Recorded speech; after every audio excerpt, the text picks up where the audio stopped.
Alright guys, let's look at my shots and rip them the hell apart! So, shot the first, I took these out to the street, so I froze my butt off, you know, with the rest of you that did some night shots. Very, very cold, didn't even use gloves for my camera because the gloves I have, it makes my grip very slippery and I don't want to risk dropping the camera.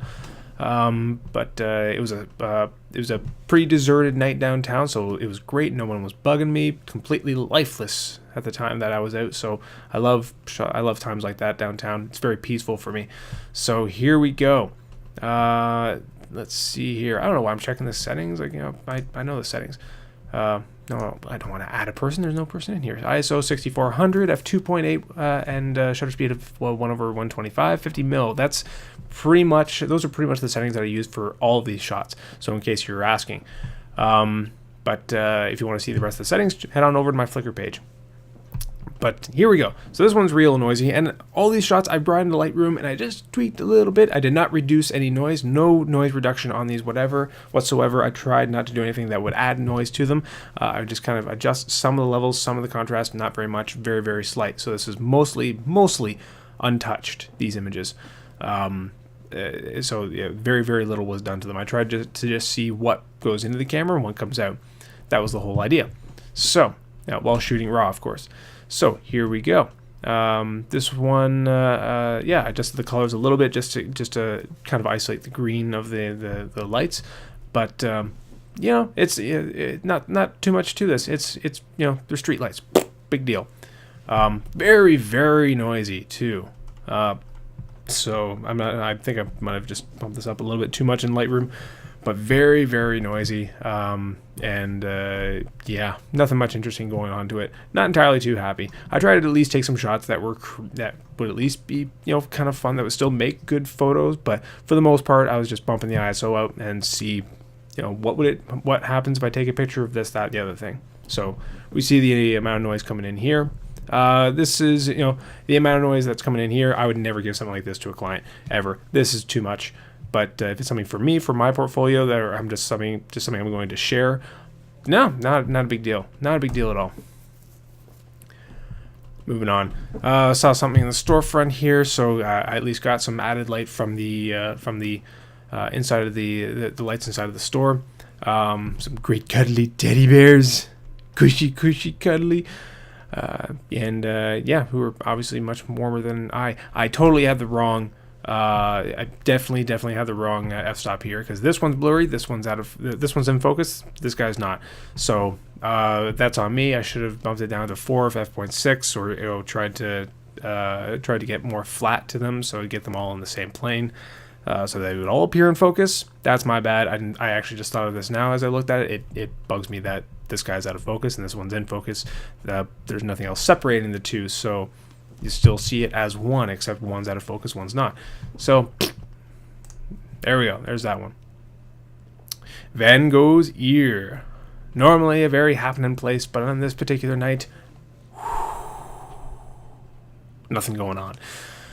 So Van Gogh's ear, nothing but street light lighting the way. I wish there was more light on this van here, because we definitely lose it. I like seeing Gogh's and ear with the light coming off of that. And again, same settings. Yeah, you know, that's my only regret, is that I'm losing Van over here. That's completely lost, because there's no light reflecting that off of that at all. I probably just needed to position myself more properly so I could get light reflecting on all of the words, all of the letters, so I can see all of them. But didn't. You know, we see a lot of noise here because there's a lot of dark spots here where the noise can live. But yeah, there we go. Moving on here, I like this guy. This guy and I were pals. This guy was really cool. I dig this.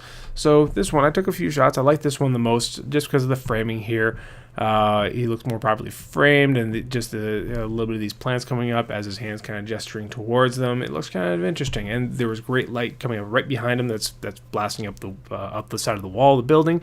That works to separate him, because he's a dark-looking figure. But he's also got the light himself on his chin and lighting up a bit of his face and the eye. So I thought that was really cool, and in black and white looks even better, I thought.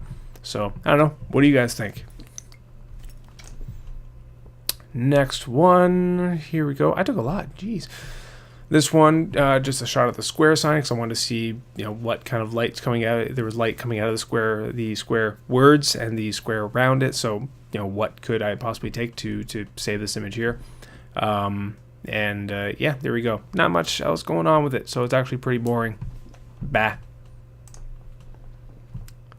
This one here. And of course, I come across, there's no one else on the street. No one else. Who do I come across, though? Okay. There we go. So, two nomadic-like girls coming down the street. Brittany had to be one of them. I know Brittany, she works at one of my favorite cafes in town. She's a delightful person. And, of course, she comes out as the only time that I'm shooting at night, which was, past midnight. Of course, she happened to be there. So, unfortunately for her, she got stopped. And I said, no, wait. I got to take a picture of you. So, you're here. You're wrong place, wrong time. I got to take your photo. So, here she is, freezing her little tush off. And I didn't even position her. I just said stop, took the photo, and that was it. Completely ambushed her. You can still tell she's smiling. She's got such a smile, you don't even need to actually see it. You just know it's there. The cheeks are up, the whole face shows that she's smiling, even though it's blisteringly cold out, unforgivingly cold. But we got enough of the lights behind that are nice and blurred, get that nice bokeh going so that we can separate her, and there's a light coming down on her toque, so that's bringing more light to her. All in all, it's muddy, it's under a little bit, but I like the look, I like the expression she's giving me, the espressione. I like her jacket too. And yeah, she makes for a good subject. I wasn't expecting anybody to shoot that night, but there we go, got her. And yeah, it's noisy, but not that noisy.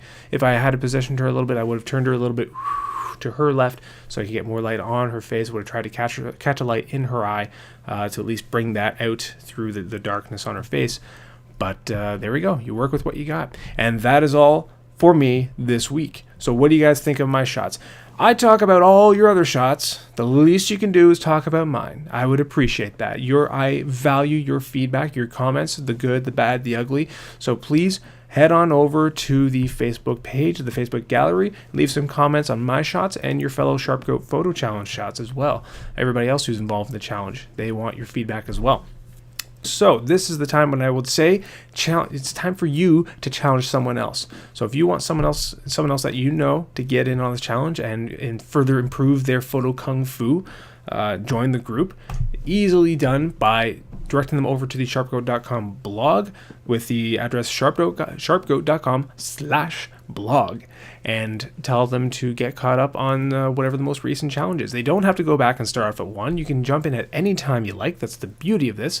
So some people who like to take a break from the challenge, they can not do week 5 and just do week 6 and just kind of get on the ones that really interest you.